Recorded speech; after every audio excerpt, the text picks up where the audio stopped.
ഇത് നമ്മൾ ചെറുപയർ വെച്ചിട്ട് ഒരു മധുരത്തിന്റെ റെസിപ്പിയാണ് ചെയ്യാൻ വേണ്ടിയിട്ട് പോകുന്നത്. ചെറുപയർ വെച്ചിട്ട് നമ്മൾ സാധാരണ സുഖിയനൊക്കെ എപ്പോഴും ഉണ്ടാക്കാറുള്ളത്. പക്ഷെ ഇത് നമ്മൾ ചെറുപയർ വെച്ചിട്ട് ഒരു ഉണ്ടയാണ് ഉണ്ടാക്കുന്നത്. റെഡി ആക്കിയിട്ട് എടുക്കാനെന്ന് വെച്ചിട്ടുണ്ടെങ്കിൽ നല്ല എളുപ്പമാണ്, കഴിക്കാനാണെന്ന് വെച്ചിട്ടുണ്ടെങ്കിൽ നല്ല ടേസ്റ്റാണ്. ഇതിലേക്ക് നമ്മൾ ചേർക്കുന്ന സാധനങ്ങളൊക്കെ ആയിരുന്നാലും എപ്പോഴും നമ്മുടെ അടുക്കളയിൽ ഉണ്ടാവുന്ന സാധനങ്ങളാണ്. അപ്പോൾ നിങ്ങൾ ട്രൈ ചെയ്ത് നോക്കാൻ വേണ്ടിയിട്ട് മറക്കരുത് കേട്ടോ. പിന്നെ നമ്മൾ മിയാ കിച്ചണിൽ ലാസ്റ്റ് അപ്ലോഡ് ചെയ്തിട്ടുണ്ടായിരുന്നത് ഒരു ഹലുവയുടെ റെസിപ്പി ആയിരുന്നു. ഹലുവ എന്ന് വെച്ചിട്ടുണ്ടെങ്കിൽ കുറേ നേരം ഇട്ടിട്ട് ഇളക്കിയിട്ട് ഉണ്ടാക്കുന്ന ഹലുവയല്ല, പക്ഷെ നല്ല ടേസ്റ്റ് ആയിട്ടുള്ള ഹലുവയാണ്. പച്ചരി വെച്ചിട്ടാണ് ഉണ്ടാക്കുന്നത്. അത് പച്ചരി നമ്മൾ മിക്സിയിലിട്ട് ഒന്ന് കറക്കിയിട്ട് അതിൻ്റെ പാല് മാത്രം എടുത്തിട്ടാണ് ഉണ്ടാക്കുന്നത്. അപ്പം അതുകൊണ്ട് തന്നെ ഹലുവ ഒട്ടിങ്ങനെ ഹാർഡായിട്ട് വരില്ല. എന്താ പറയുക, പച്ചരിയുടെ ഒരു ടേസ്റ്റ് ഉണ്ടല്ലോ, ആ ഒരു പച്ച ടേസ്റ്റ് ഒന്നും വരില്ല. ശരിക്കും കഴിക്കാൻ വേണ്ടിയിട്ട് നല്ല ടേസ്റ്റുള്ള ഒരു ഹലുവയാണ്. അപ്പോൾ നിങ്ങൾ ട്രൈ ചെയ്ത് നോക്കാൻ വേണ്ടിയിട്ട് മറക്കരുത് കേട്ടോ. ഇതും ട്രൈ ചെയ്ത് നോക്കാൻ വേണ്ടിയിട്ട് മറക്കരുത്. പിന്നെ നിങ്ങളെല്ലാവരും സുഖമായിട്ടിരിക്കുന്നത് വിചാരിക്കണം. ഇവിടെ ഞങ്ങളെല്ലാവരും സുഖമായിട്ടിരിക്കണം. ഇവിടെ കാലത്ത് തുടങ്ങിയിട്ട് നല്ല മഴയൊന്നും ഫുള്ള് മഴയാണ് പറഞ്ഞേക്കുന്നത്. അപ്പോൾ അതുകൊണ്ട് തന്നെ ആകെ ഒന്ന് ഇരുണ്ട് മൂടിയിട്ടാണ് നിൽക്കുന്നത്. ഓക്കെ, അപ്പോൾ ഈ നമുക്കൊട്ട് സമയങ്ങൾ തന്നെ നമ്മുടെ ചെറുപയറും കൊണ്ടുള്ള പലഹാരം നമുക്ക് റെഡിയാക്കാം. അപ്പോൾ ഞാനിവിടെ എല്ലാത്തിൻ്റെ അളവ് എടുക്കാൻ വേണ്ടിയിട്ട് പോകുന്നത് നമ്മുടെ 250 ml മെഷീൻ കപ്പിലാണ് എടുക്കുന്നത്. മെഷീൻ കപ്പ് തന്നെ വേണമെന്നൊരു നിർബന്ധമില്ല കേട്ടോ. നമ്മൾ ഏത് കപ്പിലാണ് എടുക്കുന്നതെന്ന് വെച്ചിട്ടുണ്ടെങ്കിൽ ആ കപ്പിൽ തന്നെ ആയിരിക്കണം എല്ലാത്തിൻ്റെ അളവ് എടുക്കേണ്ടത്. അപ്പോൾ നമുക്ക് 1 കപ്പ് ചെറുപയർ എടുക്കാം. ഈ പയർ എന്ത് ചെയ്യണമെന്ന് വെച്ചിട്ടുണ്ടെങ്കിൽ ഫസ്റ്റ് നമുക്കൊന്ന് കഴുകിയിട്ടെടുക്കാം. ഇത് കുതിരാൻ വേണ്ടിയിട്ട് വെക്കേണ്ട ആവശ്യമില്ല കേട്ടോ. അപ്പോൾ ഫസ്റ്റ് നന്നായിട്ടൊന്ന് കഴുകിയിട്ടെടുക്കാം. അപ്പോൾ നമ്മുടെ ചെറുപയർ കഴുകിയെടുത്തിട്ടുണ്ട്. ഈ ഒരു ടവലിൽ ഞാൻ ഇട്ടിട്ട് ഇതിൻ്റെ വെള്ളം ഒന്ന് കളയണം കേട്ടോ. എന്നിട്ട് നമ്മൾ മിക്സിയിലിട്ടിട്ട് പൊടിച്ചെടുക്കാൻ വേണ്ടിയിട്ട് പോവാണ്. ജസ്റ്റ് ഒന്ന് തുണിയിലിട്ടിട്ട് ജസ്റ്റ് ഇങ്ങനെ ഒന്ന് കൂട്ടി പിടിച്ചാൽ മതി. ജസ്റ്റ് ആ വെള്ളം മാത്രം ഒന്ന് കണ്ട് പോയാൽ മതി. ചെറിയൊരു നനവുണ്ടെന്ന് വെച്ചിട്ടുണ്ടെങ്കിൽ കുഴപ്പമൊന്നുമില്ല. ഇനി ഇത് പൊടിച്ചിട്ട് എടുക്കണം. അതിന് വേണ്ടിയിട്ട് മിക്സിയുടെ ഒരു ജാർ എടുക്കാം. ഇത് പൊടിച്ചെടുക്കാം. ഈ പൊടിച്ചെടുത്തത് നമുക്ക് വേറൊരു പാത്രത്തിലേക്ക് പകർത്താം. ഇതേപോലെ പൊടിച്ചെടുത്ത് വെച്ചിട്ടുണ്ടെന്ന് വെച്ചിട്ടുണ്ടെങ്കിൽ നമുക്ക് മുഖമൊക്കെ കഴുകാൻ വേണ്ടിയിട്ട് ഫേസ് വാഷായിട്ട് എടുക്കട്ടെ. ഞാനെപ്പോഴും മുഖം കഴുകാൻ വേണ്ടിയിട്ട് ഈ പയർ പൊടിയാണ് എടുക്കാറുള്ളത്. ഇനി നമുക്ക് ഇതിലേക്ക് തേങ്ങ ചേർക്കാം. തേങ്ങ ഞാൻ ഇതിലേക്ക് 2 പിടി തേങ്ങയാണ് ചേർക്കുന്നത്. അത് തേങ്ങയ്ക്ക് ഇങ്ങനെ കറക്റ്റ് ഇത്രയ്ക്ക് അളവ് തന്നെ വേണമെന്നില്ല കേട്ടോ. നിങ്ങൾക്ക് വേണമെന്ന് വെച്ചിട്ടുണ്ടെങ്കിൽ കുറച്ച് കൂടുതൽ തേങ്ങ ചേർക്കാം. തേങ്ങ കുറച്ച് കൂടുതൽ ചേർത്തിട്ടുണ്ടെങ്കിൽ കുറച്ചുകൂടി നല്ല ടേസ്റ്റ് ഉണ്ടാവും. അപ്പോൾ ഒരു 2 പിടി തേങ്ങ എങ്കിലും ചേർക്കണം കേട്ടോ. അതിൽ കുറവ് ചേർക്കരുത്, കൂടുതൽ ചേർത്തിട്ടുണ്ടെങ്കിൽ കുഴപ്പമില്ല. ഇതിലേക്ക് ടേസ്റ്റിന് വേണ്ടിയിട്ട് കുറച്ച് ഏലക്കായ പൊടിച്ചത് ചേർക്കാം. ഏലക്കായ പൊടിച്ചത് ഒരു പൊടിക്ക് കൂടുതൽ ചേർക്കണം കേട്ടോ. തേങ്ങ ഇതേപോലെ സെപ്പറേറ്റ് ആയിട്ട് ഇട്ടാൽ മതി. പയർ പൊടിക്കുന്നതിൻ്റെ കൂട്ടത്തിൽ ഇട്ടിട്ട് കറക്കിയിട്ട് എടുക്കണ്ട കേട്ടോ. ഇതിലേക്ക് ഒരു 2 നുള്ള ഉപ്പും കൂടിയിട്ട് ചേർക്കാം. ഇനി നമ്മൾ ഇതിലേക്ക് വെള്ളം ചേർത്തിട്ട് ഇത് മിക്സ് ചെയ്യാൻ വേണ്ടിയിട്ട് പോവാണ്. ഞാനിവിടെ 1 കപ്പ് വെള്ളം എടുത്തിട്ടുണ്ട്. ഞാൻ കറക്റ്റ് വെള്ളത്തിൻ്റെ അളവ് ഞാൻ പറയാം കേട്ടോ.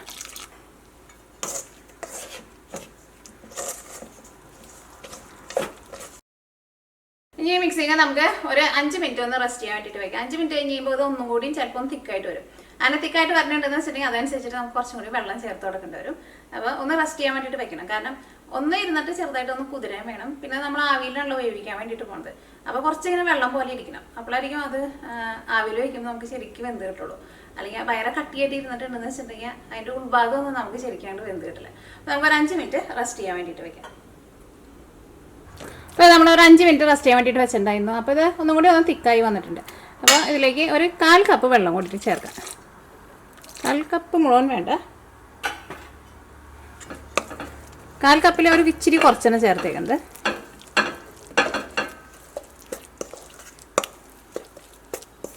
അത് നിങ്ങളിപ്പോൾ ഗ്ലാസ്സിലാണ് അളവ് എടുക്കണമെന്ന് വെച്ചിട്ടുണ്ടെങ്കിൽ ഒരു ഏകദേശം അളവിലിടുക. എപ്പോഴും മാവ് ഇതേപോലെ തന്നെ ഇരിക്കണം. നമുക്കിങ്ങനെ കോരി ഒഴിക്കാൻ വേണ്ടിയിട്ട് പാകത്തിന് പറ്റണ ഒരു പരുവത്തിൽ എടുക്കണം. ഭയങ്കര ഡ്രൈ ആയിട്ടിരിക്കരുത്. അപ്പോൾ നമുക്ക് ശരിക്കും വെന്ത് കിട്ടില്ല കേട്ടോ. അപ്പോൾ ഒരു 5 മിനിറ്റ് റെസ്റ്റ് ചെയ്ത് കഴിഞ്ഞിട്ട് ചിലപ്പോൾ അതൊന്നും കൂടി തിക്കായിട്ട് വരും. അപ്പോൾ അതനുസരിച്ചിട്ട് കുറച്ചുകൂടി വെള്ളം ചേർത്തിട്ട് ഇതേപോലെ തന്നെ ലൂസാക്കിയിട്ട് എടുക്കാം. ഇനി ഇത് നമുക്ക് ആവിയിൽ വേവിച്ചെടുക്കാം. അപ്പോൾ ഇഡ്ഡലി തട്ടെടുക്കുക. ഇതിനകത്ത് നമ്മൾ സാധാരണ ഇഡ്ഡലിക്ക് ഉണ്ടാക്കുമ്പോൾ പിടിക്കാതിരിക്കാൻ വേണ്ടിയിട്ട് കുറച്ച് ഓയിലൊന്ന് തൂത്ത് കൊടുക്കുമല്ലോ, അതേപോലെ ഒന്ന് തൂത്ത് കൊടുക്കുക. ഇത് മൂടി വെച്ചിട്ട് ഇത് നമുക്ക് ആവിയിൽ വേവിച്ചിട്ടെടുക്കാം. അപ്പം ഇനി ഇത് മൂടി വയ്ക്കാം. ഇനി ഇത് ഇവിടെ ഇരുന്നിട്ട് വേവട്ടെ. അപ്പോൾ ഇതിരുന്ന് വേവണ സമയം കൊണ്ട് ഇനി നമുക്ക് റവയുടെ ഒരു മിക്സിങ്ങും കൂടിയിട്ട് നമ്മൾ റെഡിയാക്കുന്നുണ്ട്. അപ്പോൾ ഇത് വേവണ സമയം കൊണ്ട് നമുക്ക് റവയുടെ മിക്സിങ് നമുക്ക് റെഡിയാക്കാം. അപ്പോൾ റവ വറുത്തിട്ട് എടുക്കാൻ വേണ്ടിയിട്ട് നിങ്ങൾക്ക് ഒന്നല്ലെങ്കിൽ ഓയിലിൽ ചെയ്യുക, അല്ലെങ്കിൽ ബട്ടറിൽ ചെയ്യുക, അല്ലെങ്കിൽ നെയ്യിൽ ചെയ്യുക. ഞാനിവിടെ വെളിച്ചെണ്ണയിലാണ് ചെയ്യുന്നത്. എന്തിൽ ചെയ്താലും കുഴപ്പമില്ല. നിങ്ങൾക്ക് എന്തിൻ്റെ ടേസ്റ്റ് ഇഷ്ടമാണെന്ന് വെച്ചിട്ടുണ്ടെങ്കിൽ അതിനകത്ത് ചെയ്യാം. അപ്പോൾ ഒരു 2.5 ടേബിൾ സ്പൂൺ ഓയിൽ ചേർക്കുന്നുണ്ട്. അതൊരു ഏകദേശം അളവിൽ ചേർക്കണം. നമുക്ക് റവ നന്നായിട്ടൊന്ന് വറുത്തിട്ടെടുക്കണം. നട്ട്സ് എന്തെങ്കിലും ചേർക്കണമെന്ന് വെച്ചിട്ടുണ്ടെങ്കിൽ അത് ഫസ്റ്റ് നമുക്ക് വറുത്തിട്ടെടുക്കാം. അത് കഴിഞ്ഞിട്ട് റവ ചേർക്കാം. അപ്പോൾ ഞാനിതിലേക്ക് കുറച്ച് ഉണക്കമുന്തിരിയും ചേർക്കുന്നുണ്ട്, കുറച്ച് പിസ്താഷ്യം ചേർക്കുന്നുണ്ട്. വേറെ ഏതെങ്കിലും നട്ട്സൊക്കെ വേണമെന്ന് വെച്ചിട്ടുണ്ടെങ്കിൽ അതൊക്കെ ചേർക്കാം കേട്ടോ. ഇതിപ്പോൾ എല്ലാം നന്നായിട്ട് മുരിഞ്ഞ് വന്നിട്ടുണ്ട്. ഇനി ഇതിലേക്ക് ഞാനിവിടെ 1/2 കപ്പ് റവയാണ് ചേർക്കുന്നത്. ചെറുപയർ എടുത്തിരുന്ന സെയിം കപ്പിൽ തന്നെ അളവെടുക്കുക. 1/2 കപ്പ് റവ. ഞാൻ ഇവിടെ വറുക്കാത്ത റവയാണ് എടുക്കുന്നത്. നിങ്ങൾ പലരും ചോദിക്കാറുണ്ട് ഇപ്പം വറുത്ത റവ കുഴപ്പമുണ്ടോന്ന്. ഞാൻ സാധാരണ വറുത്ത റവ വാങ്ങിച്ചിട്ട് അങ്ങനെ ഒന്നും ഉണ്ടാക്കാറില്ല. ഇപ്പോൾ നമുക്ക് ഫ്രഷ് ആയിട്ട് വറുത്തിട്ട് എടുക്കുന്നതാണല്ലോ ടേസ്റ്റ് കൂടുതൽ. വറുത്ത റവ എന്ന് വെച്ചിട്ടുണ്ടെങ്കിൽ ഇതേപോലെ ഒന്ന് ഇട്ടിട്ട് ഇത്ര അധികം നേരം ഇടേണ്ട ആവശ്യം ഉണ്ടാവില്ല, ഓൾറെഡി വറുത്തുണ്ടല്ലോ. അപ്പോൾ ഒന്നും കൂടി ഒരു ഫ്രഷ് ആയിട്ട് കിട്ടാൻ വേണ്ടിയിട്ട് ഇങ്ങനെ ഇട്ടിട്ട് ഒന്നും കൂടി ഒന്ന് ഇളക്കി ചൂടാക്കിയിട്ട് എടുത്തോ. അപ്പോൾ നമ്മുടെ റവ നന്നായിട്ട് മുരിഞ്ഞിട്ടുണ്ട്. ഇതിലേക്ക് ഞാനിവിടെ 1 ടേബിൾ സ്പൂൺ പഞ്ചസാരയും കൂടിയിട്ട് ചേർക്കുന്നുണ്ട്. അല്ലെങ്കിൽ റവയ്ക്ക് എന്താ പറയുക, ഒരു വെള്ളത്തിൻ്റെ ഒരു ടേസ്റ്റ് വരും. അപ്പോൾ അതിന് വേണ്ടിയിട്ട് നമ്മൾ പഞ്ചസാര ഇപ്പോൾ ചേർത്തത്. അല്ലാണ്ട് നമ്മൾ പഞ്ചസാര പാനി ഉണ്ടാക്കുന്നുണ്ട്. അപ്പോൾ ഒരുപാട് പഞ്ചസാര ചേർക്കണ്ട. ഇനി ഇതിലേക്ക് നമ്മൾ വെള്ളം ചേർക്കാൻ വേണ്ടിയിട്ട് പോകണം. അപ്പോൾ നമ്മൾ ഇതെടുത്തിരുന്ന സെയിം കപ്പിൽ തന്നെ 3/4 കപ്പ് വെള്ളം കേട്ടോ. അപ്പോൾ നമ്മൾ 1 കപ്പ് പയറെടുത്തു, 1/2 കപ്പ് റവ എടുത്തു, 3/4 കപ്പ് വെള്ളം. നല്ല തിളച്ച നല്ല ചൂടുള്ള വെള്ളം ചേർക്കുക. തീ നന്നായിട്ട് കുറച്ച് വയ്ക്കണം കേട്ടോ. എന്നിട്ട് വെള്ളം ചേർക്കുക. ഒഴിച്ച വഴിക്ക് തന്നെ മൂടി വയ്ക്കുക.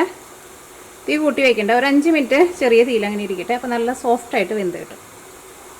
ഇനി നമ്മൾ ആവിയിൽ വേവിക്കാൻ വേണ്ടി വെച്ചത് എന്തായി നോക്കാം. അപ്പോൾ ഇത് നന്നായിട്ട് വെന്തിട്ടുണ്ട്. ഇനി നമുക്ക് തീ ഓഫ് ചെയ്യാം. ഇനി ഇതിൽ നിന്ന് മാറ്റി വയ്ക്കുക. എന്നിട്ട് ഇത് തട്ടീനെടുത്ത് മാറ്റണം. സാധനം നമ്മൾ ഇഡ്ഡലി തട്ടീനെടുത്ത് മാറ്റില്ലേ, ഇതിൻ്റെ ഉള്ളിൽ തന്നെ വെക്കരുത്. ഇഡ്ഡലി ആയിരുന്നാലും റെഡി ആയിട്ടുണ്ടെങ്കിൽ ഇതിൻ്റെ ഉള്ളിൽ തന്നെ വെക്കരുത്. അപ്പോൾ ഇതിന് ആ സൈഡൊക്കെ ആയിട്ട് മുരിഞ്ഞ് വേറെ ഹാർഡായിട്ട് വരും. അപ്പോൾ ഈ നമ്മുടെ റവ എന്തായി നോക്കാം.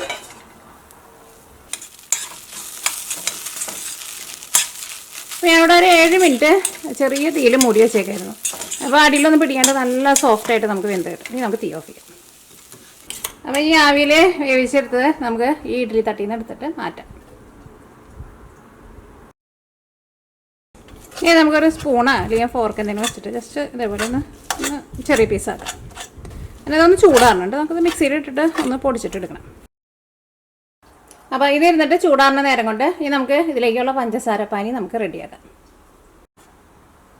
അപ്പം ഇനി ഇത് ഇവിടെ ഇരുന്നിട്ട് നന്നായിട്ട് ചൂടാറട്ടെ. നന്നായിട്ട് ചൂടാറി കഴിഞ്ഞിട്ട് വേണം മിക്സിയിൽ ഇട്ടിട്ട് കറക്കിയിട്ട് എടുക്കാൻ വേണ്ടിയിട്ട് പ്രത്യേകം ശ്രദ്ധിക്കുക.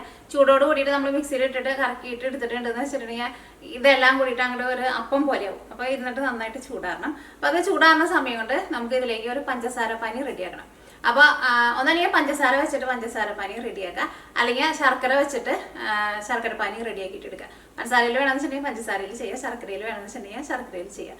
അപ്പോൾ പഞ്ചസാര ഞാനിവിടെ 1 കപ്പ് പഞ്ചസാരയും 1 കപ്പ് വെള്ളമാണ് ചേർക്കുന്നത്. ശർക്കര എന്ന് വെച്ചിട്ടുണ്ടെങ്കിൽ ഒരു 50 അല്ലെങ്കിൽ ഒരു 60 ഗ്രാം ശർക്കര മതിയാവും. എനിക്ക് കറക്റ്റ് അത്രയ്ക്ക് അറിയില്ല കേട്ടോ. പക്ഷേ എനിക്ക് ഏകദേശം അത്രയ്ക്ക് ശർക്കര എടുത്തിട്ടുണ്ടെന്ന് വെച്ചിട്ടുണ്ടെങ്കിൽ ഇതിലേക്കുള്ളത് ഉണ്ടാവും. വെള്ളമൊക്കെ ആയിരുന്നാലും സെയിം നമ്മൾ പഞ്ചസാര പാനി റെഡിയാക്കണ ആ സെയിം വെള്ളം തന്നെ ചേർത്താൽ മതി. അപ്പോൾ നമുക്ക് ഇനി പഞ്ചസാര പാനി നമുക്ക് റെഡിയാക്കാം. ഇവിടെ നമ്മൾ പയറൊക്കെ എടുത്തിരുന്ന സെയിം കപ്പിൽ തന്നെ 1 കപ്പ് പഞ്ചസാര. അപ്പോൾ ഞാൻ ഇതിലേക്ക് 1 കപ്പ് വെള്ളമാണ് ചേർത്തത്. 1 കപ്പ് വെള്ളം മതി. അപ്പോൾ ഇനി ഇതിവിടെ നിന്നിട്ട് നന്നായിട്ട് തിളച്ചിട്ട് നന്നായിട്ട് ഇങ്ങനെ ബബിൾസൊക്കെ വരും. ഇച്ചിരി സമയം എടുക്കും. അപ്പോൾ അതൊരു നൂൽപ്പരുവായിട്ട് വരട്ടെ. എപ്പോഴും നമ്മൾ ഇളക്കേണ്ട ആവശ്യമൊന്നുമില്ല. ശർക്കര പാനി റെഡി ആവുന്ന സമയം കൊണ്ട് ഇത് നമുക്ക് മിക്സിയിൽ ഇട്ടിട്ട് ഒന്ന് പൊടിച്ചിട്ടെടുക്കാം. ഇതിപ്പോൾ നന്നായിട്ട് ചൂടാറിയിട്ടുണ്ട്. കുറേശ്ശെ ഇട്ടിട്ട് ഒരു 3 ട്രിപ്പായിട്ട് പൊടിച്ചിട്ടെടുക്കാം. പൊടിച്ചിട്ടെടുക്കുമ്പോൾ പ്രത്യേകം ശ്രദ്ധിക്കുക, കുറേ നേരം ഇട്ടിട്ട് കറക്കരുത് കേട്ടോ. അപ്പോൾ ഇതെല്ലാം കൂടിയിട്ട് കറങ്ങി ഒരു ബോൾ പോലെ ആവും. പ്രത്യേകം ശ്രദ്ധിക്കുക, ജസ്റ്റ് ഒന്ന് കറക്കിയാൽ മതി. അപ്പോൾ ഇതേപോലെ നമുക്കിങ്ങനെ പൊടിഞ്ഞ പോലെ കിട്ടും.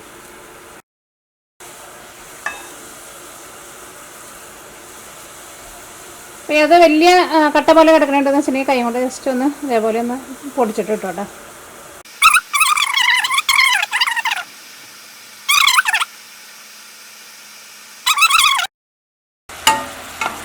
ഇപ്പോഴാട്ടോ ഞാൻ ഇളക്കണത്. ഇപ്പോൾ എനിക്ക് നിറച്ചും ബബിൾസൊക്കെ വന്നിട്ടുണ്ട്. ഇങ്ങനെ നിറച്ചും ബബിൾസ് വന്നു കഴിഞ്ഞിട്ട് മാത്രമേ നമ്മുടെ ആ നൂൽപ്പരുവാവുള്ളൂ. ഇപ്പം ആയിട്ടില്ല. ഇപ്പോൾ ഒരു ഒട്ടണ പരുവായിട്ടുള്ളൂ, ഒരു മെഴുകു പോലെ ആയിട്ടുള്ളൂ. ഒന്നുകൂടി നിറച്ചിങ്ങനെ ബബിൾസ് വരും. അതാണ് അതിൻ്റെ ഒരു പാകം. അപ്പോൾ നിങ്ങൾ ടെസ്റ്റ് ചെയ്ത് നോക്കിയാൽ മതി. എപ്പോഴും ടെസ്റ്റ് ചെയ്ത് നോക്കല്ലോ. അപ്പോൾ നോക്കിക്കേ നിറച്ചും ബബിൾസ് വന്നിട്ടുണ്ട്. ഇങ്ങനെ കയ്യിലെടുത്തിട്ട് ചൂടുണ്ടാവും കേട്ടോ, ഊതണം. നല്ല ചൂടുണ്ടായിരുന്നു.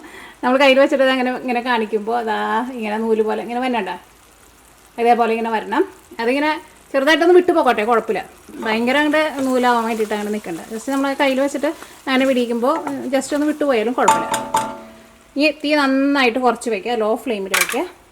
ഇതിലേക്ക് നമ്മൾ റെഡി ആക്കിയിട്ട് വെച്ചേക്കണം നമ്മുടെ മിക്സിങ് ഉണ്ടല്ലോ, ഇത് ചേർക്കുക. ഇത് നിങ്ങൾ ചേർക്കുമ്പോൾ വേണമെന്ന് വെച്ചാൽ ഒറ്റയടിക്ക് ഫുള്ള് ചേർക്കണ്ട. ചിലപ്പോൾ നിങ്ങൾ എടുക്കണ ചെറിയ അളവിൽ ചെറിയ വ്യത്യാസമൊക്കെ ഉണ്ടെന്ന് വെച്ചിട്ടുണ്ടെങ്കിൽ ഇത് നമുക്ക് എല്ലാം കൂടിയിട്ട് ചിലപ്പോൾ മിക്സ് ചെയ്യാൻ വേണ്ടിയിട്ട് ചിലപ്പോൾ നിങ്ങൾക്ക് പറ്റില്ല.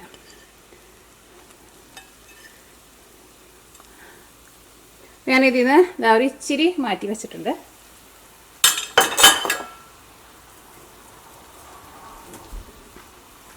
ഫസ്റ്റ് ഇതെല്ലാം കൂടിയിട്ട് നന്നായിട്ട് മിക്സ് ചെയ്യുക. അത് കഴിഞ്ഞിട്ട് നമുക്ക് ഇവിടെ റവയുടെ മിക്സിങ് ഉണ്ടല്ലോ അതും കൂടിയിട്ട് ചേർക്കണം. അത് കറക്റ്റാണ്. നമുക്ക് മാറ്റി വെച്ചേക്കുന്നതും കൂടിയിട്ട് ചേർക്കാം. നിങ്ങൾ ഒറ്റയടിക്ക് ചേർക്കണ്ട.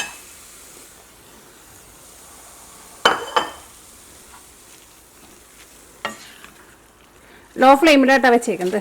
ഇനി ഇതിനകത്ത് ഇങ്ങനെ നന്നായിട്ട് ഇങ്ങനെ മിക്സ് ചെയ്യാം.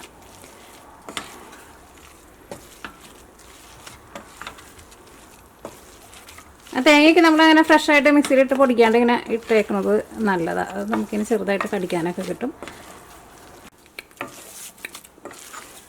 ഞാൻ ഒരു നുള്ളു ഉപ്പും കൂടി ചേർക്കുന്നുണ്ട്. കാരണം ഞാനിത് ആവിൽ വേവിച്ച് കഴിഞ്ഞപ്പോൾ ഞാൻ ടേസ്റ്റ് ചെയ്ത് നോക്കിയപ്പോൾ ഒരു പൊട്ടിക്ക് ഉപ്പ് കുറവുണ്ടായിരുന്നു. അത് നിങ്ങൾ ആവിൽ വേവിച്ച് കഴിയുമ്പോൾ നിങ്ങൾ നോക്കിക്കോ. കാരണം പഞ്ചസാര ചേർക്കണമെങ്കിലും ഉപ്പിൻ്റെ ഒരു ടേസ്റ്റും കൂടിയിട്ട് വരുമ്പോഴാണ് ശരിക്കുള്ള ടേസ്റ്റ് കിട്ടുക. നമ്മൾ 2-3 നുള്ളു ഉപ്പാട്ടാണ് ചേർത്തത്. 2 നുള്ളു ഉപ്പ് നമ്മളിത് ആവിൽ വേവിക്കുന്ന സമയത്ത് ചേർത്തല്ലോ. 1 ടേബിൾ സ്പൂൺ വെളിച്ചെണ്ണയും കൂടിയിട്ട് ചേർക്കണ്ട. വെളിച്ചെണ്ണയോ നെയ്യോ ബട്ടറോ എന്തെങ്കിലും ചേർക്കാം. എന്തിൻ്റെ ടേസ്റ്റ് ഇഷ്ടമാണെന്ന് വെച്ചിട്ടുണ്ടെങ്കിൽ അത് ചേർക്കുക. ഇത് ഇവിടെ കിട്ടുന്ന വെളിച്ചെണ്ണ നല്ല വെളിച്ചെണ്ണ. എനിക്ക് വെളിച്ചെണ്ണയുടെ ഫ്ലേവർ നല്ല ഇഷ്ടമാണ്. അപ്പോൾ അതുകൊണ്ട് ഞാൻ വെളിച്ചെണ്ണ ചേർക്കും. ഇതിലേക്ക് നമ്മൾ റവ മിക്സ് ചെയ്ത് വെച്ചിട്ടില്ലേ അതും കൂടിയിട്ട് ചേർക്കാം. ഈ റവ മിക്സ് ചെയ്തത് ചേർക്കാണ്ട് ഇതേപോലെ വേണമെങ്കിൽ റെഡി ആക്കിയിട്ട് എടുക്കാം. പക്ഷേ എനിക്ക് ഇതും കൂടി ചേർക്കുന്നതാണ് എനിക്ക് കൂടുതൽ ഇഷ്ടമായത്. ഈ റവയും കൂടിയിട്ട് ചേർക്കുന്നത്.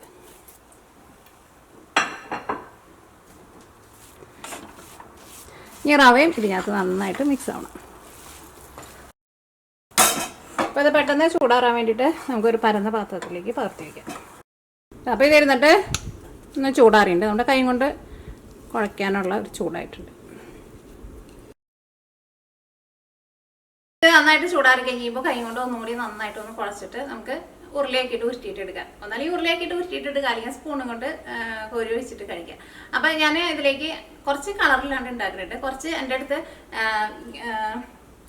ഗ്രീൻ പച്ച ഫുഡ് കളറുണ്ട്. ഇത് ഓർഗാനിക് കേട്ടോ. അപ്പോൾ അതുകൊണ്ട് മാത്രമാണ് ചേർക്കുന്നത്. കാണാൻ വേണ്ടിയിട്ട് ഒരു ഭംഗിക്ക് മാത്രമാണ് ചേർക്കുന്നത്. നിങ്ങളുടെ വീട്ടിലുണ്ടാകുമ്പോൾ ആരും കളർ ചേർക്കേണ്ട ആവശ്യമില്ല കേട്ടോ. ഞാൻ കുറച്ച് കളറില്ലാണ്ടും കുറച്ച് ഞാൻ കളർ ഒഴിച്ചിട്ടും റെഡി ആക്കുന്നുണ്ട്. അപ്പോൾ കളർ ചേർത്തിട്ട് ആരും ഉണ്ടാക്കാൻ വേണ്ടിയിട്ട് നിൽക്കണ്ട കേട്ടോ. അപ്പോൾ അത് ഇവിടെ നിന്നിട്ട് ചൂടാറട്ടെ. ഓക്കെ. അപ്പം ഇനി ഇത് നമുക്കൊരു ബോളാക്കിയിട്ട് നമ്മൾ ഉണ്ടയുടെ പോലെ ഉരുട്ടിയെടുക്കില്ല, അതേപോലെ ഉരുട്ടിയിട്ടിട്ട്. അപ്പോൾ നമ്മുടെ ലഡു. അപ്പോൾ ഇതെല്ലാം നമ്മൾ ഇതേപോലെ തന്നെ ഷേപ്പ് ആക്കിയിട്ട് എടുത്തിട്ടുണ്ട്. ഇത് കളറ് ചേർക്കാത്ത കേട്ടോ. ഇത് കളറ് ചേർത്തതാണ്. ഇത് കളറ് ചേർക്കാത്തത്. ടേസ്റ്റിലൊന്നും ഒരു വ്യത്യാസമൊന്നും ഉണ്ടാവില്ല. കളറിൽ ചെറിയൊരു വ്യത്യാസം ഉണ്ടാവുള്ളൂ. ഇപ്പോൾ കുറച്ച് ഞാൻ കളറ് ചേർക്കാണ്ട് ഉണ്ടാക്കുമെന്ന് പറഞ്ഞില്ലേ, കുറച്ച് കളറ് ചേർത്തിട്ടുണ്ട്. അപ്പോൾ അതല്ലാണ്ട് നമ്മൾ ബോളാക്കിയിട്ട് എടുത്തിട്ടുണ്ട്. അപ്പോൾ ഞാനൊന്ന് കഴിച്ച് നോക്കിയിട്ട് പറയാം. നല്ല സോഫ്റ്റ് ആയിട്ടാണ് ഇരിക്കുന്നത്. പിന്നെ നെയ്യ് വേണമെന്ന് വെച്ചിട്ടുണ്ടെങ്കിൽ ഞാൻ പറഞ്ഞ പോലെ ലാസ്റ്റ് അത് കുഴച്ചിട്ട് ഉണ്ടാക്കിയിട്ട് എടുക്കുന്ന സമയത്ത് കുറച്ച് നെയ്യ് വേണമെന്ന് വെച്ചിട്ടുണ്ടെങ്കിൽ നെയ്യും കൂടി ചേർക്കാം. അപ്പം നെയ്യുടെ ഒരു ഫ്ലേവറും കൂടിയിട്ട് കിട്ടും. കഴിച്ച് നോക്കിയിട്ട് പറയാം.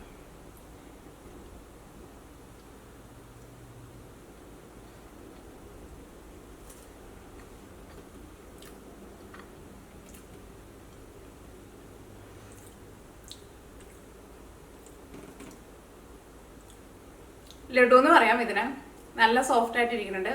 തേങ്ങ നമ്മൾ പൊടിക്കാണ്ടല്ലേ ചേർത്ത്. അപ്പോൾ അതുകൊണ്ട് തന്നെ തേങ്ങ ആയിരുന്നാലും നമുക്കിത് ചെറുതായിട്ട് തന്നെ കടിക്കാൻ വേണ്ടിയിട്ട് കിട്ടുന്നുണ്ട്. ശരിക്കും നമ്മൾ റവ ലഡു കഴിക്കില്ലേ, അതിൻ്റെ കൂടെ ആ ചെറുപയറിൻ്റെ ടേസ്റ്റും കൂടി വന്നു കഴിയുമ്പോൾ ചെറിയൊരു ടേസ്റ്റിൽ വ്യത്യാസമുണ്ട്. പക്ഷേ ടെക്സ്ചറൊക്കെ അതേപോലെ തന്നെയാണ് ഇരിക്കുന്നത്. ഇയാളും മധുരം ഇഷ്ടമുള്ളവർക്കൊക്കെ എന്തായിരുന്നാലും നല്ല ഇഷ്ടമാവും. പിന്നെ ഇതിപ്പോൾ അധികം മധുരമില്ല. നിങ്ങൾക്കിപ്പം തീരെ മധുരം വേണ്ടാത്തവർക്ക് അതനുസരിച്ചിട്ട് പഞ്ചസാര ഒരു 3/4 കപ്പ് പഞ്ചസാര വേണമെന്ന് വെച്ചിട്ടുണ്ടെങ്കിൽ അത്രയ്ക്ക് പഞ്ചസാര വെച്ചിട്ട് ചേർക്കാം. അപ്പോൾ അധികം മധുരം ഉണ്ടാവില്ല. ഇതിപ്പോൾ ഭയങ്കര മധുരം ഒന്നും പറയാൻ വേണ്ടിയിട്ട് പറ്റില്ല. അപ്പോൾ നിങ്ങൾ ട്രൈ ചെയ്ത് നോക്കാം. ട്രൈ ചെയ്ത് നോക്കിയിട്ട് ഫീഡ്ബാക്ക് പറയാൻ വേണ്ടിയിട്ട് മറക്കരുത്. അപ്പോൾ നമുക്ക് നാളെ വേറൊരു പുതിയ റെസിപ്പി ആയിട്ട് വരാം.